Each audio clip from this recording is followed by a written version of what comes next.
Yo! Video games.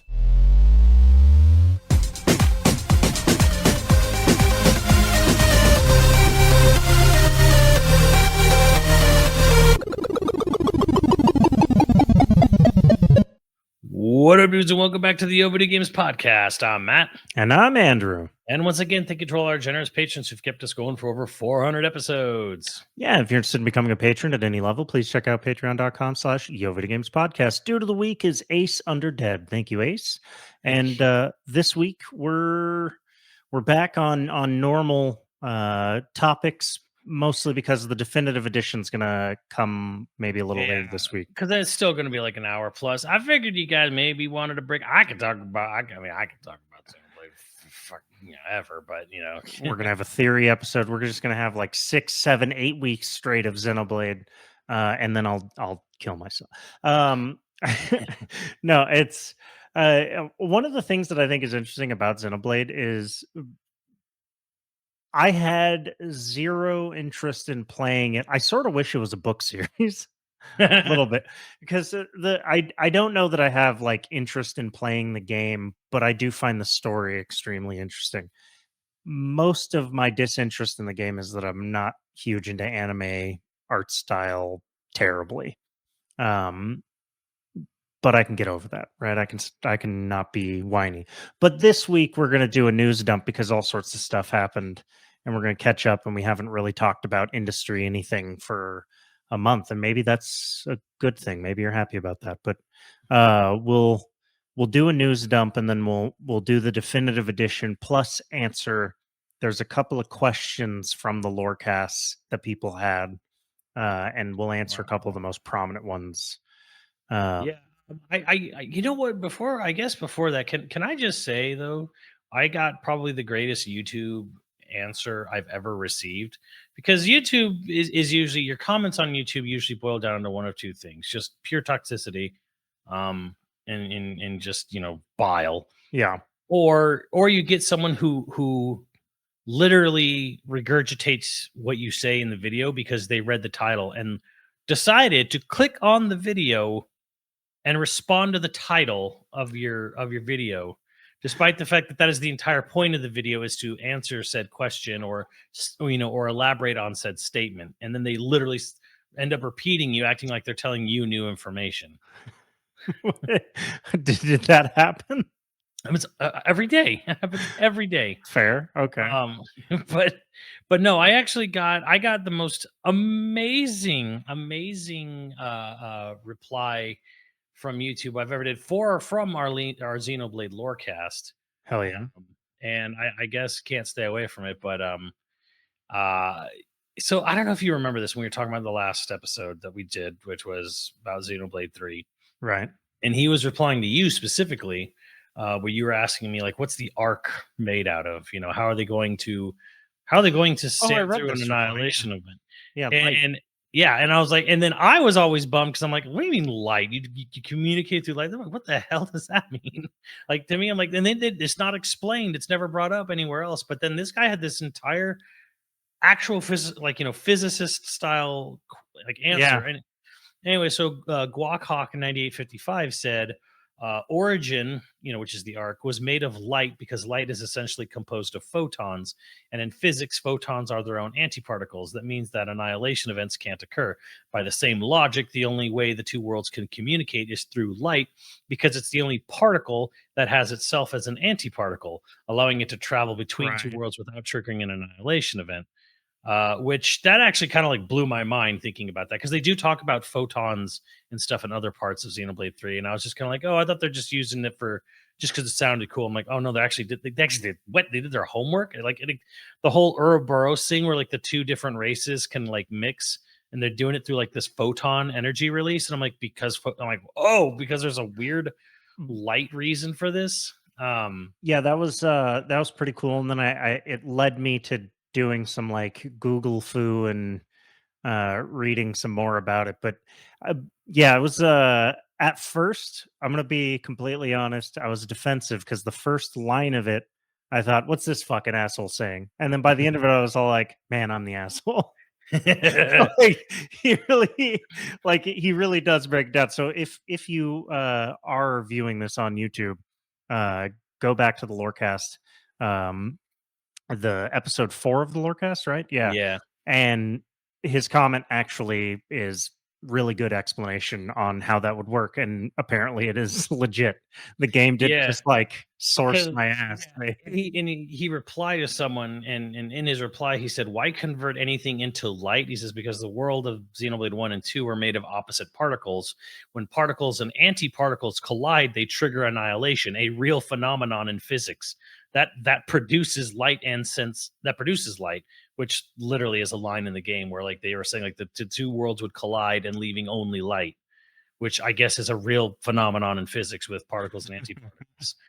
And he says, and since photons, which make up light, are their own antiparticles, it means that in a world where particles and antiparticles constantly annihilate each other, light, or photons, is one of the few stable forms of energy in particles that can persist. And I was like, oh, what? Like, for me, I was like, wait, you mean they actually did their homework in a physicist sense for this game? Wow. It shouldn't be that big of a surprise because a core mechanic or a core part of the game is the conduit, which is, you know, itself a physics unicorn. Yeah. Like, so that was a really cool comment. Um, I thought you got like a comment that you ended up blocking because it was just such an asshole. Well, there was one comment there was one comment. I don't even know who said it, but just so you know, you're banned on my channel if you're hearing this. But Just said where Andrew eats dicks. well, no, he was just kind of like, well, he got some things wrong, which is natural part of human memory. He should have, you should research, before doing it and make sure you not get things wrong. But doesn't say anything about what was wrong. Tries to be all polite-ish about it by saying, like, it's natural for humans I to don't know. forget things, That's but you shouldn't be, you should research and not get things wrong. And I'm like, great criticism, blocked. Like you added nothing. You just said you're oh, wrong. I'm like, you just said you're wrong and tried to be slyly polite about it. I'm like, get out of here. So maybe he was really being polite. I mean, I'm gonna tell you right now, like, work on it, because I do if things wrong all the time. Be nice to me. like, if you're just gonna sit there and say, like, "You've got things wrong," what things wrong? Not gonna answer. You should research. Okay, bye. Like, Mm. Um, but jumping into news and news dump, there's a few big things. The oldest big news I think is probably the Bungie layoffs. yeah. So not only was it layoffs, but there was also transfers. Well, they also exaggerated and lied about how well Bungie was doing, right? That was the Bungie Oh thing. yeah, and then there was people from Bungie who came out and said, like, they Sony way overpaid. They basically took Sony for a ride and got them to. The other really effed up thing too is that apparently these people were getting laid off before their stock options were about to hit. Ooh, So that's dirty. that's well, come on, man. Like, look, I hate we have to keep telling people this, but, like, they're all pieces of shit. Every one of these companies. Yeah, there's like no company is your friend. Um, I mean that was pretty rough. Speaking of rough for Sony, Concord is a hunk of shit. Um, well, Yeah, the weird thing is some people who played it said it feels like the controls are really tight. It feels good, but it's like nobody cares. yeah, no, that's actually completely in its defense. Friends of mine that play loads of shooters said that it plays very tight. It's actually pretty good. Their biggest complaint is that the heroes are all sort of boring in a hero shooter. Mhm. Oh, Um, good. Oh, good. and nobody really was playing it during the beta. Um, I think the biggest thing is that they released that roadmap, and you commented on it. I guess you tweeted on it, but they released a roadmap where they tell you in the future they'll fix things, and it's like, well, the game's not out yet, It seems so weird to me because remember, this is not a free to play game. This is a pay to play game. right? It's a $40 game. There's no free to play version. There's no, with ads, variant of it. It's you pay money like Helldivers 2, not a full price, but you pay $40 to play this multiplayer only video game. and they're telling you that in 2 months from its release, we'll have quality of life updates.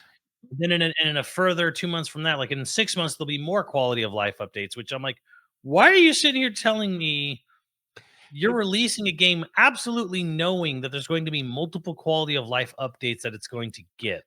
So to be charitable, maybe we're just misunderstanding. Maybe they're just saying like, "Hey, we're going to continuously, fix things as they come up, or we're Mm, going to respond to what people are having a yeah. difficult time with or not liking." That actually makes sense.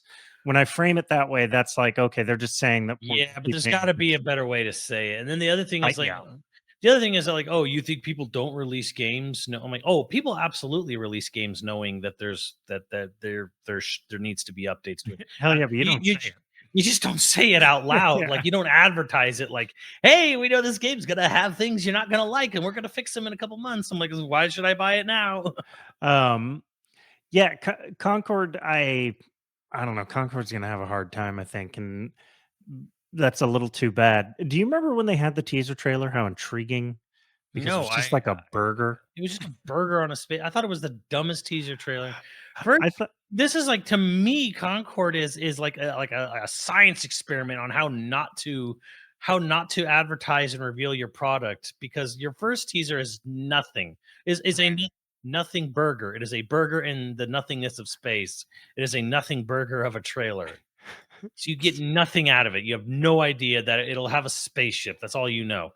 And then years, or at least a year, I forget how long it was, but like at a good least a year year. plus, they have this exceptionally long, highly produced CG trailer that just feels like it's Guardians of the Galaxy 2, with just this whole highly produced short film.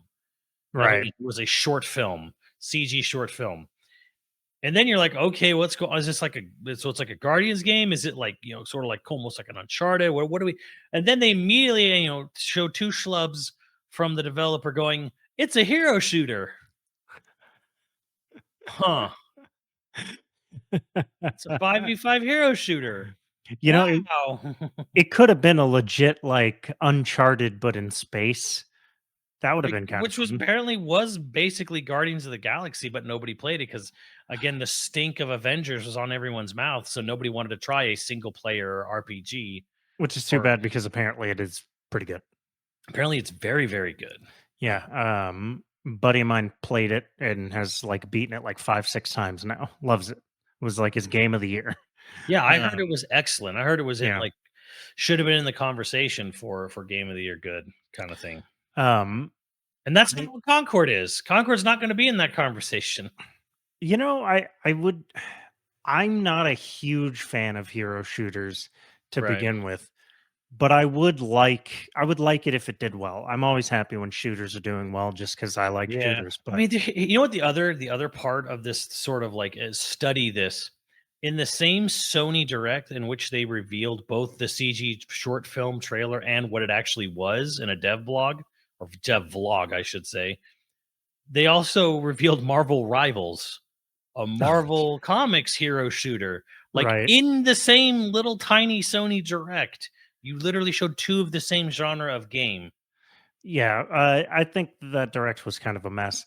Um, although actually, speaking of shooter messes, Borderlands came out and it's the worst. It's the biggest flop in history. I think it won. I think it's $100 million movie that made $8 million its preview weekend. Oh my god, was that the whole weekend's take? Or I think the whole weekend take might be 17. So 8 million was the Thursday, Friday, and then the whole weekend worldwide it was like $17 million. Holy It's dumb. it is it's literally it set a record for the worst. Oh my god. Yeah. And I I don't know if you're blocked by Randy Pitchford. Um But I saw his tweet where he was just like, just I'm so excited to see it with friends and family, and it's gonna be just this wonderful, beautiful thing. What is this world where my stupid game, he says, my stupid game becomes a big movie. And all I could think to say was, oh boy. Man. And then the reviews were coming out, and he was like blocking anybody that gave it a bad review. M- Man, it was there's no magic in the world to fix that, Randy. I'm sorry. I Yeah, don't even the I thing think I'm is only seeing opening day. I don't think I'm getting the weekend for it. you're not getting Uh, the weekend for it. but I'm getting the same numbers you did. Yeah, so it just did not do well. And from the stuff that I've seen people saying, and granted, this is just like people I follow on Twitter, so who the Yeah, fuck? it's about seven. It's about 17 to 18 million weekend. Oof, ooh, that's a burnout. Um, so Craig Mazin wrote it. Craig No Mazin, shit. yeah. So he wrote the original script.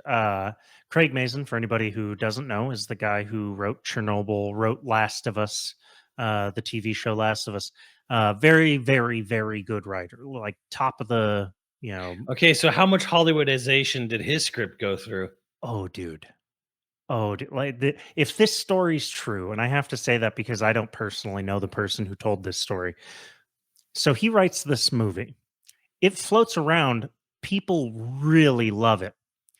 Um, it's so good. The script is so good that Kate Blanchett signs on immediately Mhm. before anyone else is hired. She signs on. I think Kevin Hart signs on shortly thereafter. It's just really good. Jack Black is signed on. Then Eli Roth, I think it's Eli Roth, right? Yeah. He's yeah. He he signs on, does a big rewrite without really telling anybody, but Craig Mazin sees the rewrites, hates them, sues to have his name removed from the script, which means he can't get any royalties for it. So Mm. he got the initial fee, which is usually not super high, and got none of the 2% that a writer normally gets. That's why writers sue for credits, because depending on how you get credited is how much of Yeah. the 2% you get. It was so the rewrite was so bad that Craig Mason sued to have his name removed from it. Did he get it removed? He did indeed. That's why they're not allowed to use him in any of the marketing. Um, you know, way, way, way back when it first got announced, they were all like from the guy who wrote Chernobyl and blah blah Mm. blah. Then, sometime around the time when it was going into production, they stopped talking about Craig Mazin being a part of it at all, and this is why he sued to have his name taken off. Apparently, You think it was so because of Eli Roth's crew? Because he's made movies that are not good. he's made a lot of movies that are not good. He's made some movie. He considers himself an auteur. I don't know enough about his movies to know that that's necessarily what he is. Um, I always thought he was a horror filmmaker. I don't. Yeah, mostly, yeah. Yeah, so he, I don't know, but And this is the really weird part with the whole Eli Roth thing, just being in the movie as well, is that he almost historically has only ever been in and made R-rated movies that are hyper violent. yeah, And Borderlands is a hyper violent M-rated video game. And yet here we are with this film that's PG-13 and very sanitary from what I understand. well, all sort of like what happened with Borderlands 3. All the jokes are tired. Um, the performances are apparently like hyper phoned in. Mm, Uh, everyone, Kate Blanchett tried to get out of it, couldn't. She'd already signed on the dotted line, I guess, or something like that. mm. It was just apparently just a disaster. Um, apparently there was like no chemistry between anyone in the cast. Like it was I mean, like when you nobody was in the same I room. mean, look, when you sit there and you say like Kate Blanchett, Kevin Hart, Jack Black as a voiceover for a CG creature, that doesn't sound like chemistry. Well, Jack Black and Kevin Hart have chemistry from Jumanji. They did Jumanji together. True, true, Uh, but I'm like Ju- saying he's doing claptrap though. He's not like right. he's not necessarily going to be doing the same thing, saying the same things that he would if he was, say, like a human protagonist. Okay. Well, in this house, we love Kate Blanchett, and I'm not going to. Well, I'm not going to blaspheme too much. I am just going to say that maybe casting Kate Blanchett as Lilith, who is like 25 in the game, not great. maybe casting Kevin Hart as the action hero soldier Roland, not the greatest casting on that. Not that Kevin Hart can't play serious things, but he's almost never the straight man, and Roland is the straight man of I mean, Borderlands. you could play to their strength and just say this is more of a sequel to Borderlands. You know, with an older, because I don't know how old Kate Blanchett is, but she ain't 25. I think she's 50. I mean, she looks fucking amazing. I like Kate Blanchett, celebrity crush. I'm not gonna. Well, I'm just saying, Lord of the Rings was like 25 years ago. Yeah, she's 55 years old. Right. You know, just like that's not the right cast. The other thing is like Jamie Lee Curtis plays another character that's like a scientist character. I can't remember which character she plays. It's just it overall is a miscast movie. And on top of that, apparently the writing is just sort of bad. Um, eh, is it ever going to make its money back? I don't know. Maybe it'll do really well overseas. But it's not. I mean, it's not doing really well overseas yet. That's for damn sure. Its first weekend was miserable. I mean, Deadpool and Wolverine has made $1 billion. I So mean, if you want to know the truth, Andrew, it's made less overseas than it has here. But Fuck. I was trying to be optimistic. You know, no. The split right now is 92% domestic. Oof. Oof. Okay, well, so you know, Randy, no magic trick in the world is gonna is gonna save that one. You know, the weird thing is like I don't even have a hate boner for Randy Pitchford. It's just like he steps into this stuff sometimes, and I'm just like, man, now's the time to laugh. But let's go to a positive story. Tango got bought. Tango got bought in a Not really gonna. weird twist of fate, months after being, said to be let go. Krafton in South Korea, who publishes PUBG, has basically said, "Hey, we've been looking to expand into Japan, so we're just gonna they bought Tango wholesale. They also bought the Hi-Fi Rush IP from Microsoft. No shit. They did not get Evil Within or Tokyo Ghostwire in that sale or in the deal. The deal is Hi-Fi Rush and Tango Gameworks. Tango Gameworks is a studio and Hi-Fi Rush IP. Microsoft probably wanted like millions and millions more for Evil Within. Well, And that and like Evil Within without Mikami at this point. It's like yeah. they're probably like, look, their plan was to pitch a Hi-Fi Rush 2 before they got sunk. That's the game they were going to go for next. So let's just buy them, get Hi-Fi Rush 2. By the time Hi-Fi Rush 2 is actually done and out at this point, they'll be talking about a different IP. They're not going to like, oh, well, what about wouldn't it have been great even within 3? Who cares? Yeah, I mean, I sort of assumed Evil Within was done. Yeah, and that's why I think it's probably it was in Krafton's interest to probably just like yeah, okay, cool, yeah, we'll buy Hi-Fi Rush and we'll get Tango. I don't really need Evil Within. Tokyo Ghostwire is interesting to me because I plan to play it still. Like I got it, I haven't gotten around to playing it yet.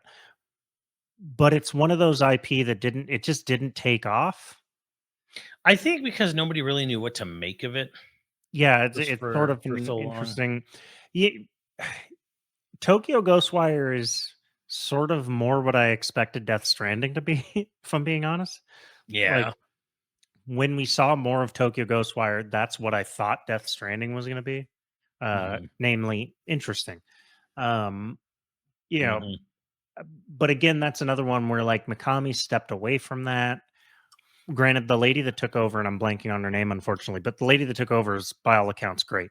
No, you got it backwards. She left the project. Oh, she announced it, then like left the project months and then after he took over, and then he had to finish the game. Right, but he said he's not interested in doing another thing, right? That was yeah, and then Mikami left. Mikami left Tango, right after Hi-Fi Rush came out. Right, so it's a dead IP. It's not nothing's going to happen with Ghosts.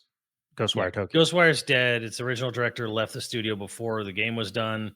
Yeah, what Mikami did she left go to after. do? She went to She founded her own little indie studio, and they had like a sort of conceptual teaser trailer at the Summer Game Fest, or was it Game Awards? One of the two.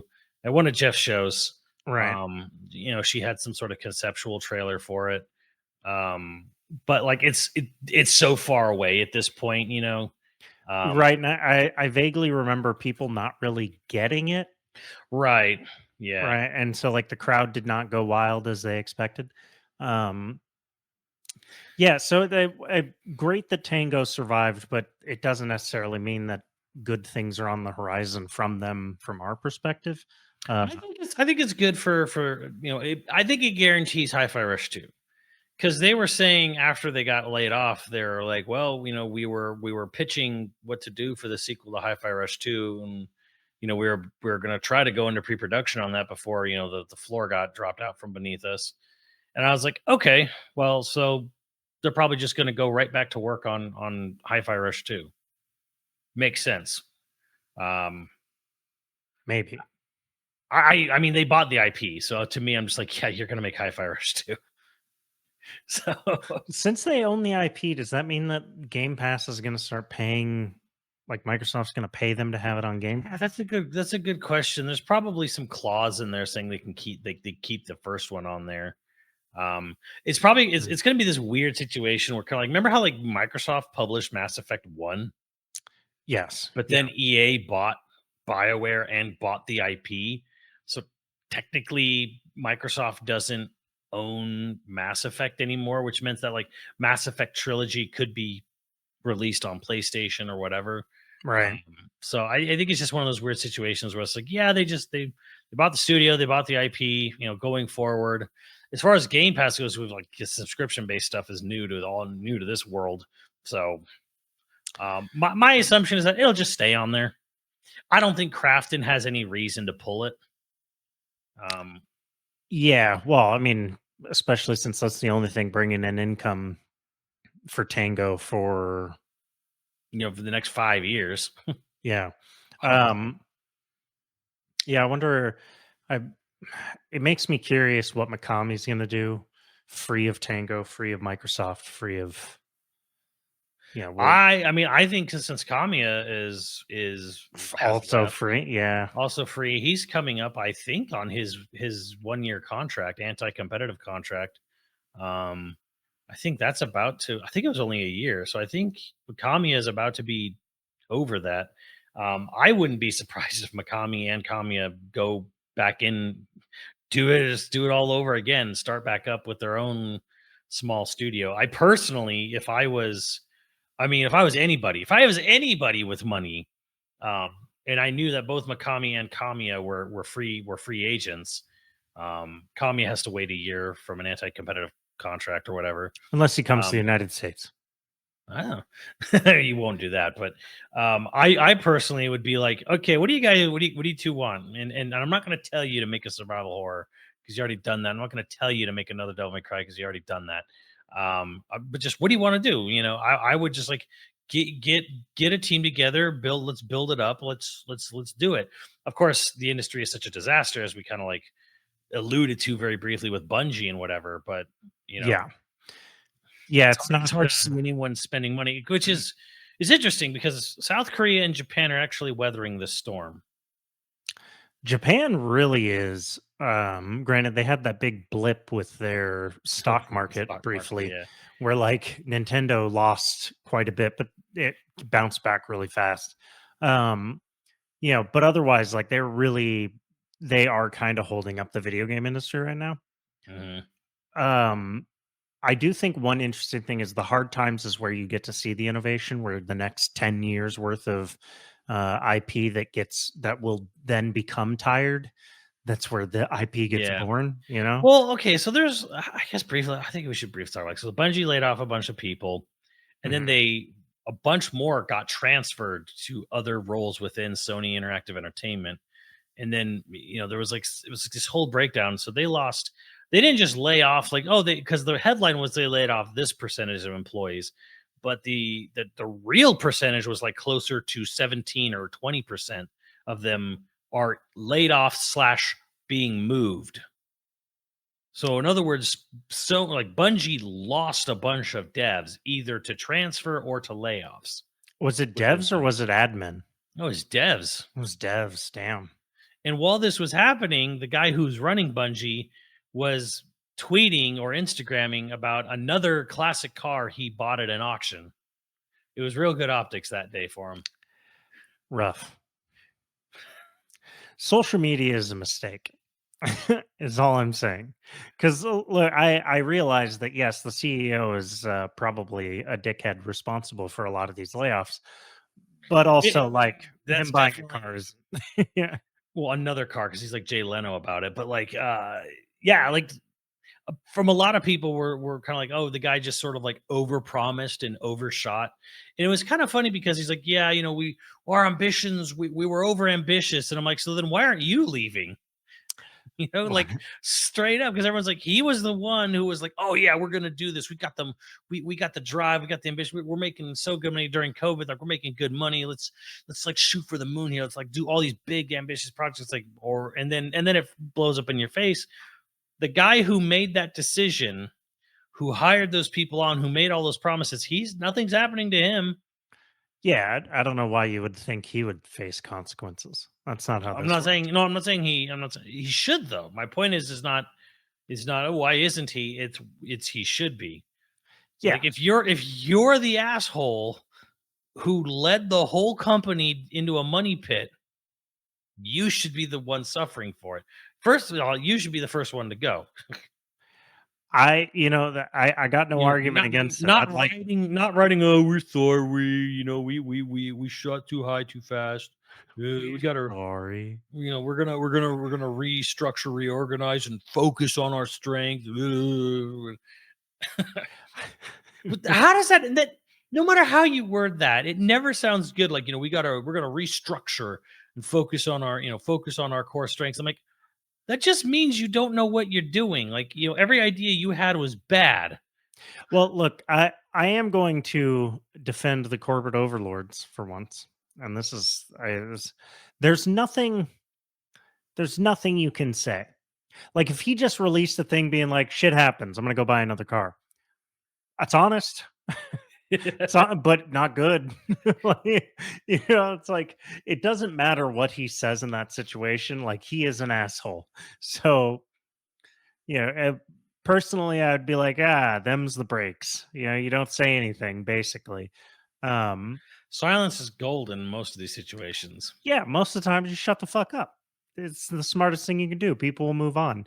The news cycle's always got a new villain Oh within yeah, 24 hours. and again, most people have moved on. I mean, we're coming Yeah, at this almost somewhat late, you know, because you know, if anything, I think I just want to point out with this narrative, and some people I've seen people try to argue this is strictly Bungie. Like Sony has no part in this, even though they've owned them for a couple of years now. well, But Sony's run terribly. We know yeah, that. here's the thing: is that this industry is not healthy, and Sony's not healthy. I had a chance to talk to someone, you know, a friend of mine who is still very deep within the industry and has worked every side, you know, between these. And you know, I will just say very vaguely, this particular person's take was that Microsoft and Sony are run very differently, but neither are necessarily run super well. Well, yeah, and I mean that's a decent transition into Microsoft, unless there's more Sony news. But No, it's more um, just the point that I'm like, guys, it's all bad. well, I feel like we have been defenders of Phil. Uh, you know, we've And been hot. he's been real quiet lately too. Well, he shit the bed. Phil shit the bed. It's officially shit the bed. Granted, nowadays he's not calling the shots. It's obviously someone above him at Microsoft is picking things. It's why there's almost a fluffy side to the Tango getting bought thing Yeah. is that, you know, that decision was made because Tango didn't have anything on the docket, and that was not made by Phil. That decision probably would came down to him. They gave him like, here's a list of people we're cutting, and he was like, great, thank you. Any other buttholes to lick today? Like, Yeah. he doesn't. I don't think he gets to be in charge. Yeah, and the thing was is and I've seen a lot of revisionist history about where Microsoft got to this point, and you're like, Don Matrick was actually really good. No, he really wasn't. He No. really, really, really, really wasn't, because everyone thinks that decisions are made and executed within a month. They're not. Yeah. When Don Matrick takes over Xbox, the thing Don Matrick does is he pushes Connect to the forefront. Right. Connect. He pushed that. Like, these consoles take years to develop in R&D, planning and decision making. All of the problems of Xbox One were Don Matrick, and they were catastrophic problems. Xbox One was his baby. This might be something valuable for anybody that hasn't worked in that like level of corporate. When an executive gets like of that level, creative director or chief operations, or the point is higher up. Mhm. Don Matrick comes in. Part of his job interview was discussing his pitch for what you know his 5 years or whatever, however long. Yeah. Sometimes it's 2, sometimes it's 5, but his big thing, his vision. Then he gets hired, and basically he sets out like what he thinks his tenure is going to be like in this Yeah. position, and then he does everything according to that. So an example would be like uh, uh, in marketing, every new creative director does the opposite of whatever the person they were replacing did. So if everyone was non-specialized, working together on the same team, there's no silos, we're all together. The person who replaces them will silo everything so that everyone is separate and specialized. Yeah. And then whoever replaces them will bring everybody back together because we're too specialized and everybody's doing their own thing. Yeah. And that's how it always goes. So Don Matrick came in, pushed the Connect, because I think there was already juice behind the Connect. I would bet you when they were bringing Matrick in, they were kind of like, "And what can you do with the Connect?" And he was like, "I'd make it the centerpiece," because he read that room very well. Well, I think when he came in, it was very much like, how do we fucking compete against the Wii? And Connect was their answer. And then he was like, we got like, and he's doing, his whole vision was to chase the fucking ball. Well, see, I of- don't of- even think I don't think they were looking at on how do we compete with the Wii, because when Don No, because when Don Matrick came in, the Wii was coming to we were moving into another, like Wii was already out. Like, he came in like 2007, 2008. right, yeah, but He replaced Peter Moore right. during the 360 era. Yeah, but like what year did the Wii Wii came out in 2006, right, and then the Wii U came out in 2011. yeah, so the Wii was around for 5 years. Um, yeah, and Wii was then around for 5 or 6. It was like 2011, 2012. Maybe it was 2012. I think Wii might have been 2012. I might have that wrong. Yeah, it was 2012, I think. But anyways, he comes in and he's chasing the Wii, because Sony chased it too with the Move, but he came in, and the Kinect is just a response to the Wii. I mean it is, but I don't know that that's necessarily like the original Connect was a response to the Wii. Yeah, and that's where that is where your era with him begins. Right, but then him choosing to lean more into the Wii with the Xbox One, making or Yeah, not the and then Wii, he's like, lean. he wants it to be a centerpiece of the system. Every system has to have one. Yeah, see, I don't think that that was necessarily chasing the Wii in that sense. I think he just didn't he wasn't looking around the bend. He thought that this was the end.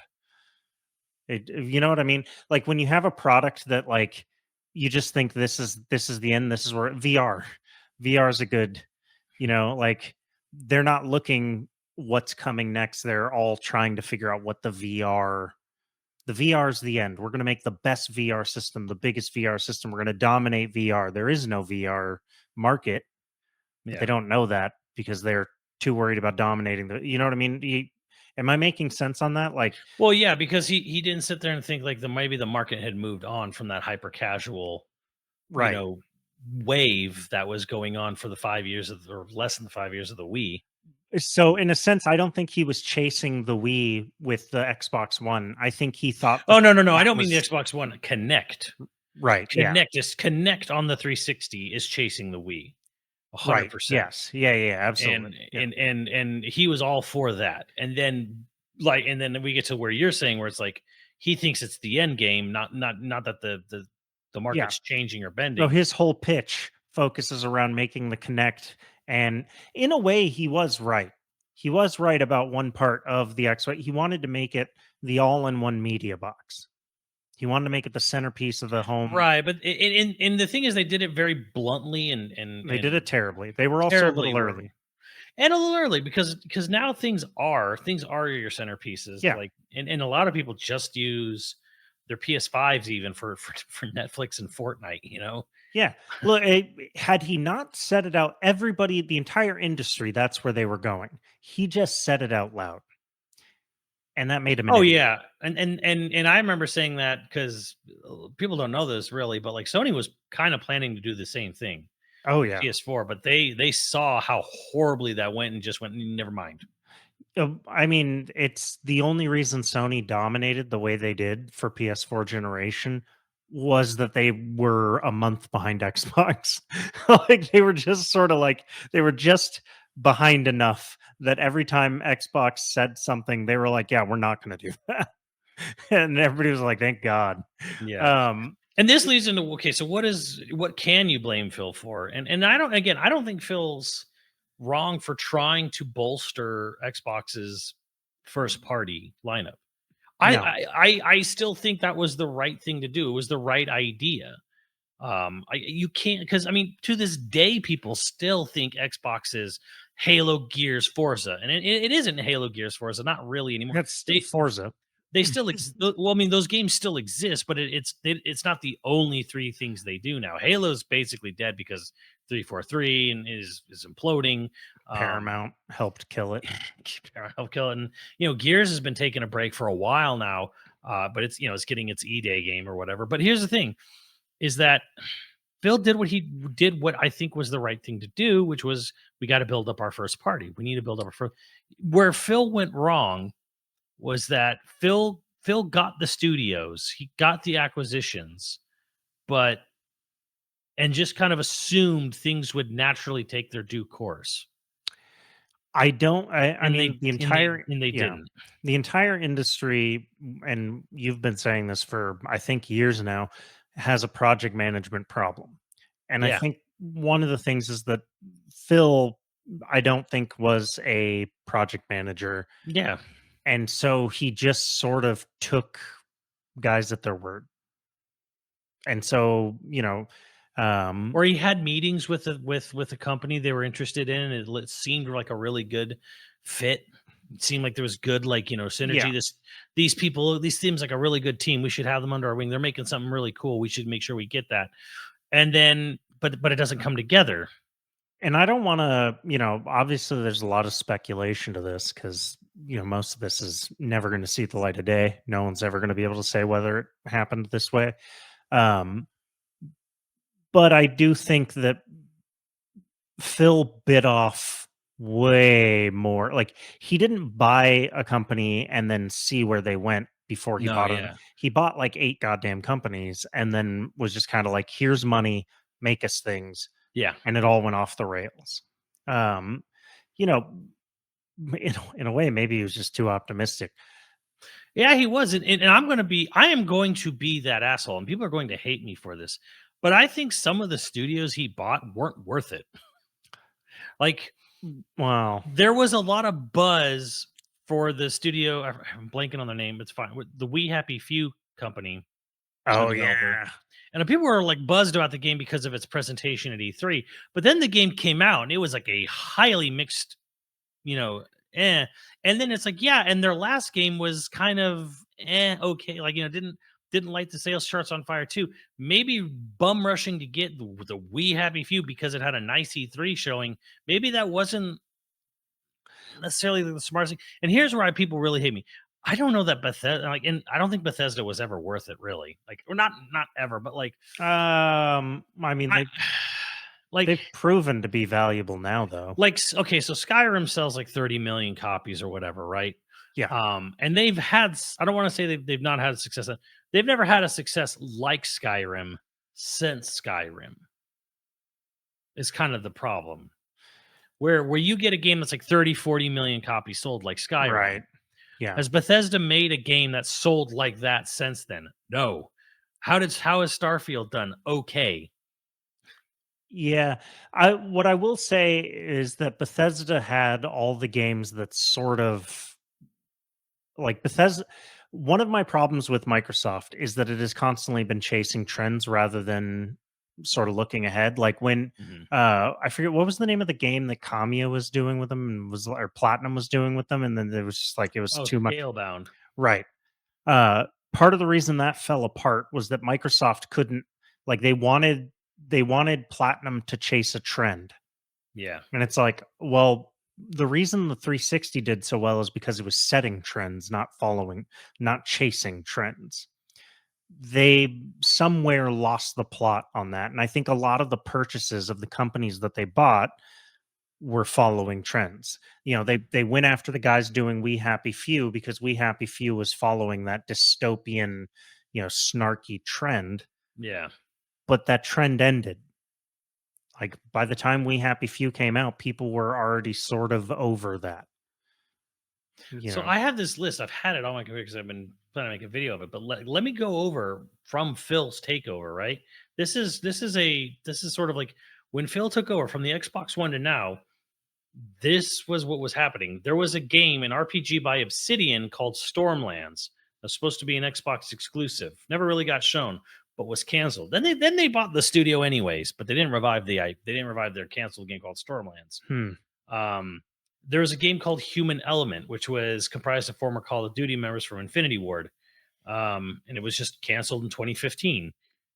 Um, and then there was the Black Tusk Unknown Project. So I remember this, but people don't. So there was a studio they formed in part of their big buyout called Black Tusk Studios. And they were going to make a Splinter Cell like game. They were going to make a big spy game. That would have been Um, sick. Yeah, if you remember, this is the one where agents are rappelling down a building and then they infiltrate it. Yeah. Yeah. Yeah, and it's gone. Um, and the company got rebranded into the Coalition and got put on Gears of War. So their Splinter Cell like game gone. Just go make a Gears of War game. They had some sort of interest in possibly publishing Fez 2. Didn't happen. There's a game called Hell Raid, which was bought from the Dead Island people. Well, Dead But Island was its own mixed bag. yeah, there was Fable Legends, the Smite like MOBA Mhm. based in the Fable universe, which I could have played at E3, but I just didn't because once they said it was a MOBA, I got out of line. Um, Ouch. no, that's Ouch. that's literally what happened. Because the guy, because I was getting up about ready to explain, this guy was like, "Hey guys, so you've been watching a video?" And I'm like, "Not really. There's not really been. It wasn't a huge. It was the last bit of. It was like the last day or the end of the day." And I'm like, no. So like, okay. So real quick, this game. So this game's like a MOBA. So if you played a MOBA, you should be pretty familiar. What is this? I'm like, oh, it's a MOBA. It's like, yeah. And I went and I looked over. There's an Alien Isolation machine open. I said, hold that thought. And then like I walked away from him. I went and played. And then I went and played another. Like, oh, hold that thought. Let me Went and played something better. went and played Not something much else. better, but better. And then, of course, Scalebound. There was the Phantom Dust reboot that got canceled as well. That's right. Yeah. There was a game called Ion, which E3 2015 with a concept teaser trailer. All their most interesting projects have been canceled, is what we're learning. And then there was a game called Project Knoxville. I don't remember that at all. It was going to be it was announced in 2015. It was going to be a survival game like Rust, survival simulator. Microsoft acquired the studio in 2012, helped usher in the project. However, both the game developer were shut down in 2016. So they bought a developer. they were going to make a survival game like Rust or DayZ, and then they just ended up shutting the game and the studio down. And this was all under Phil's tenure. That was 10 projects right there under his tenure for the Xbox One that didn't even see the light of day. Do they get tax breaks for shutting down studio? Like, what the fuck? Oh yeah, write-offs. I'm sure they do. Like with shelving movies and stuff, which we've seen the controversies and we've all been mad about that, where it's like they'll take a completely done movie and just shelve it to get the tax write-off. Yeah. And so this is where I'm saying, like, I think here's Phil's problem is that, like, Xbox One alone, he had 10 huge projects. I'm talking projects from Platinum Games, from Obsidian, from their own Fable thing, from their own brand new studios they established, from studios they bought, and they all died. So yeah, I would like to give him the benefit of the doubt that he's going to turn it around, because I do think he has great ideas. And obviously he didn't want this to happen or anything, but this is where it's like, well, what can I blame? Phil got handed a shit sandwich. Unfortunately, he tried to solve it, which in the most logical way you could, but the project management and all that stuff just fallen apart. Well, I'm just sort of surprised he stayed as long as he has. Yeah, that's another thing. Is like he's been at Microsoft so he clearly has to care a little bit, because he could have failed upward and he could have moved upward somewhere else, I'm sure. Yeah. I'm trying to think there was like a last news item. What's the news item we're forgetting to finish out? I don't know what you were referring to, but there was sort of an exciting prospect where Monolith Soft did announce that they're going on a massive hiring spree. Right, that's right. So they've got a big project coming. Yeah, not Xenoblade 4 though. Apparently not. Apparently where we left off in the timeline and with our lore cast is where it's probably just going to sit for a while. I have to imagine that it's not going to be that much longer, because how old is the guy that's been writing and directing that? Oh, how old? Ooh, that's a good question. I want to say he's in his 50s. Yeah, so he's going to try and finish this out. I feel like he did kind of finish it out in a way. Well, there's still some. Yeah, I mean, it does end on a fairly clean ending. 57.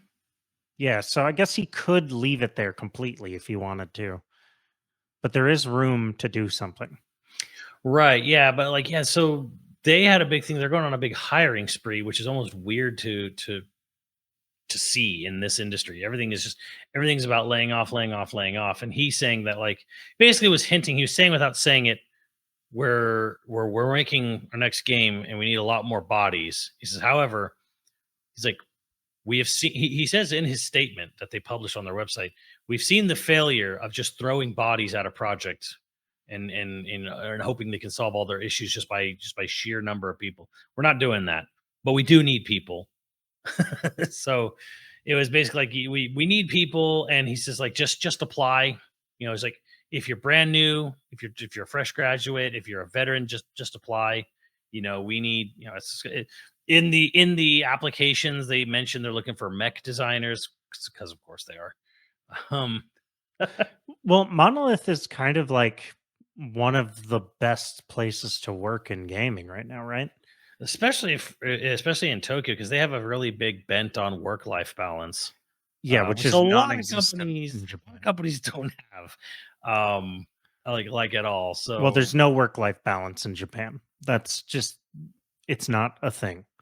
And again, I think this only comes from the fact that, like, he was in the trenches from 88 upward. Like, he met his wife in development, in the development staff, and he's been there since 88, so he's about done. So Monolith Soft won't remain this way. Unless it's like a Costco type situation where he's all like, whoever takes over after him, he's like, I will fucking kill you. So it's like, but like, that's the thing, though. It's like, by being in the trenches, what a disaster not having a work-life balance can be. And they've talked about it openly. They're like, yeah, we need our people to be able to, like, go on vacation and, like, take breaks. Otherwise, they're going to just burn out, and they're going to be worse at their jobs if they're toast. Yeah. Anytime you say that, anybody who has ever had a job has been like, yes, of course. And a lot of executives, and I'm just going to say this from my own personal experience, a lot of executives that just like they work super hard always seem to have a lot of time to handle all the other shit in their life. And they're working from home today. And so they take their meetings from home, but they're also, doing everything else around the clock. I don't know. I'm just saying, not all executives, but there's a lot of executives that like they don't really fucking do anything. Yeah. Although this does kind of lead into the one other news thing, which kind of came out today, which was basically someone has been told, someone was saying on a podcast, I'm blanking on the name, that they heard developers were told Switch 2, since we have no real name for it, ain't Right. coming out. It ain't coming out this fiscal year, which means it will not be out before March 31st. And most of the developers are hoping it comes out in April or May, but they have nothing. They have nothing to go on to substantiate that. They're just like, well, I hope it's April, May 25. And then a lot of other people, and then just sort of the consumer side of it is like, boy, I really hope this doesn't come out against GTA 6 in the Wha- fall of next year. So yeah, that can be our last point on the podcast Here's today. the when is it too late for the Switch 2? It depends on how much innovation actually happens between the two. If it's Mhm. basically just a more powerful Switch or like a Switch Pro, I think we're past that point. Okay, so I was gonna say the same thing, where I'm like, I feel like we may already be too late on this thing. Like If it, again, I think one of the problems that we're going to have, no matter whatever the Switch 2 is that people, Nintendogs, think that it's going to sell like the Switch 1. And I don't think there's any chance that it does, just because there was a perfect storm yeah, for Switch 1 to and I sell. think it'll sell very. I'm actually on the opinion like this is gonna sell very good. It's It's just not not gonna going to sell sell. like the Switch 2. It's It's not not gonna going to sell sell. Yeah. 150 million. Like Switch is at 144 right now or something. I don't think it's gonna sell 150. Like the Switch is gonna probably end its life at selling over 150 something million, Yeah. right? Just the timing alone of when this is happening, like, uh, all of the macroeconomic cycles, we're going into a recession. That's just where we're at. That's why everything's contracting, right? That's why the layoffs are happening. That's why Man, the industry as a whole is going into a contraction, because the market as a whole is contracting. Whatever comes out in the next year, probably not going to like have the same situation Mhm. that the Switch 1 had, where it did very well in 2017, 2018, 2019, but in 2020 when things got weird, it was one of the number one available game systems to grab, and it was the easiest to grab and get into. Everybody in gaming did well because of 2020, but the Switch, I think, benefited pretty drastically because of That Animal Crossing release timing was amazing for it. incredible. Yeah. Um, you know, again, I don't think Nintendo's going to like absolutely bomb. It's not going to be a GameCube situation for them, No, I don't think so. but I also Because don't I think think, that yeah, I people think are going to jump there ship is from the Switch to a Switch 2. yeah, and I think there is demand there. But if you indulge me, a little bit of stealth bragging here. Stealth, are you about to pull out your dick?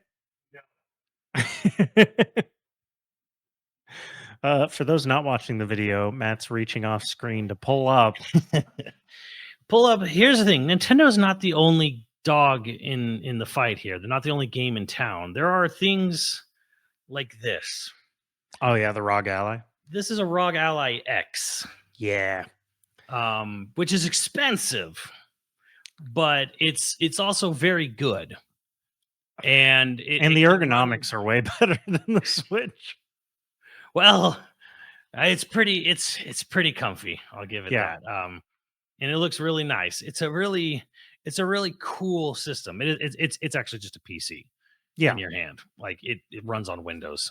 Almost unfortunately, yeah. but What's the battery life on that? 9 hours. It's got the best battery. It's heavy.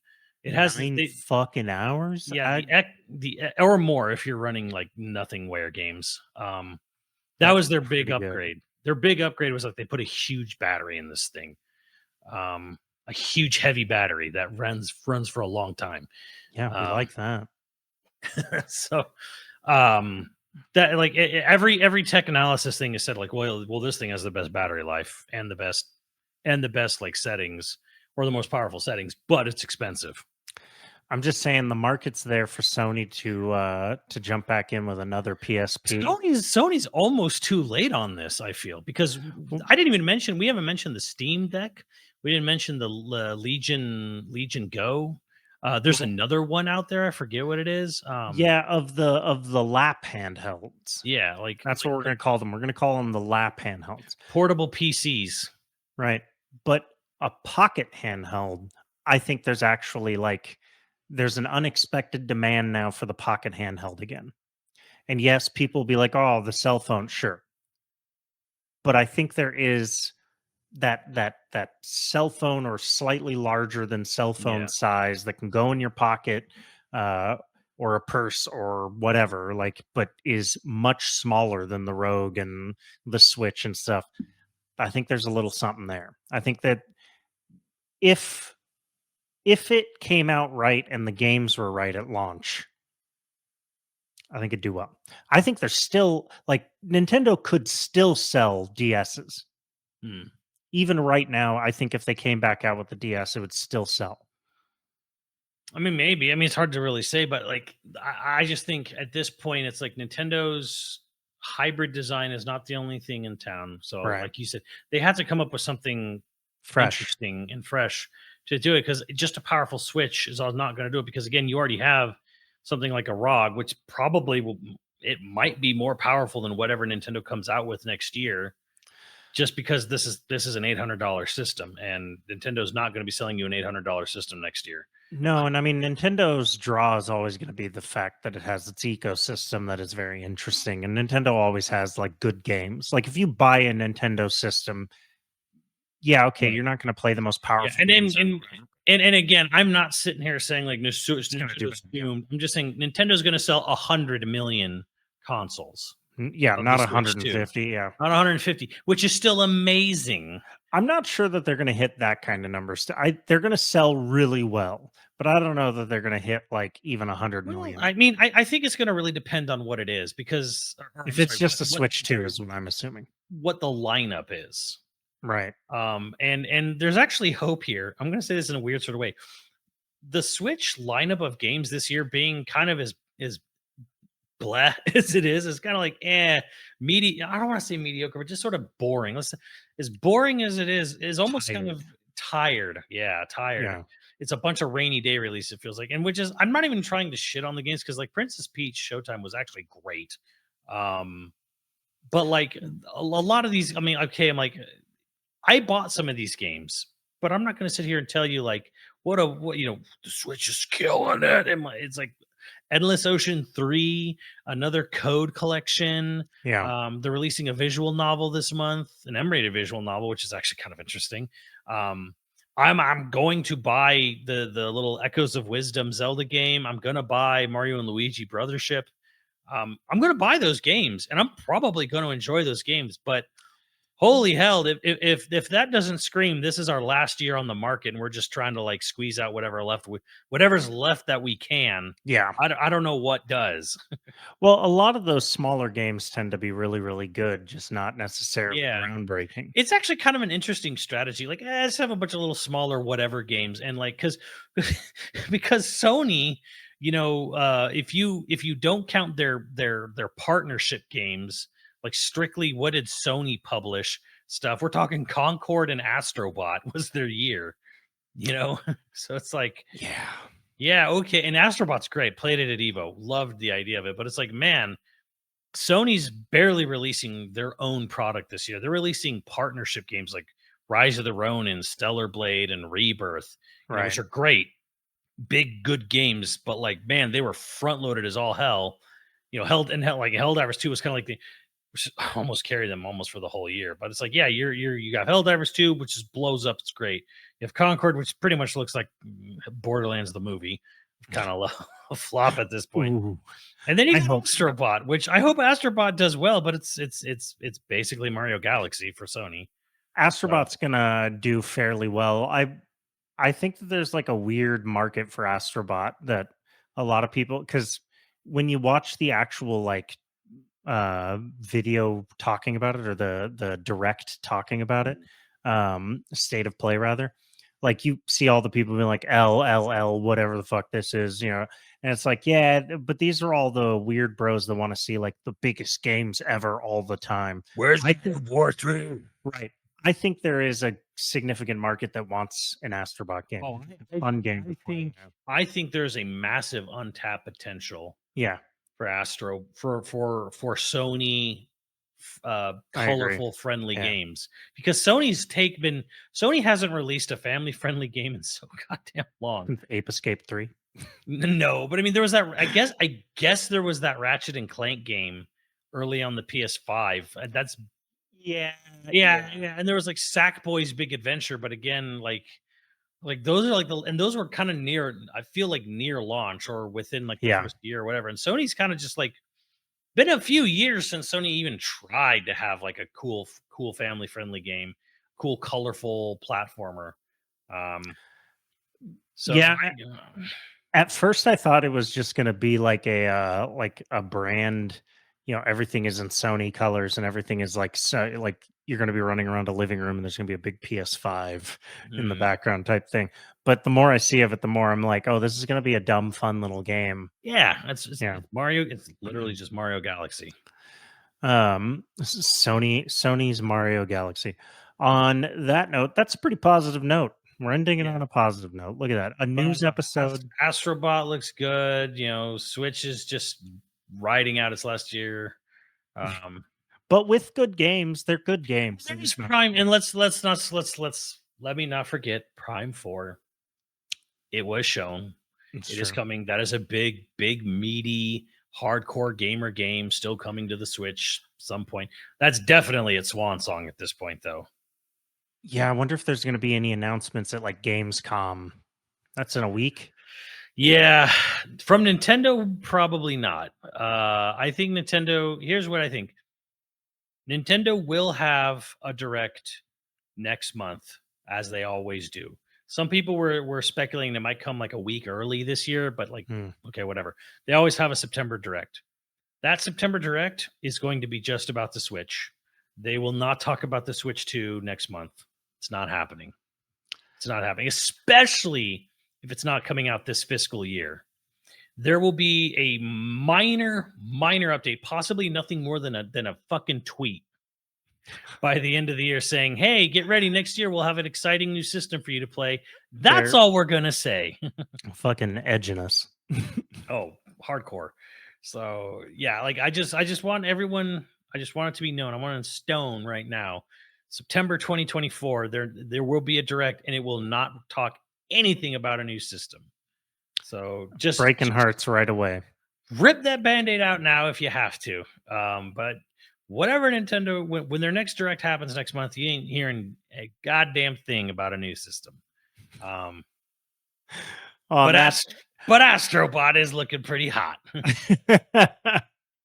On that note, we've got producers to thank. If you're interested in becoming a patron at any level, please check out patreon.com/YoVideogames podcast. Dude of the week was Ace Underdead. Thank you, Ace. And our producers for this episode are Dragon Wolf Makoto, Osnight, Zybernite, Scrunami, Croy35, Hyper Viper 89, Honky Kong 64, LCL Mayhem, and Ziggy Z. Thank you, dudes. We'll catch you next time. Later, dudes.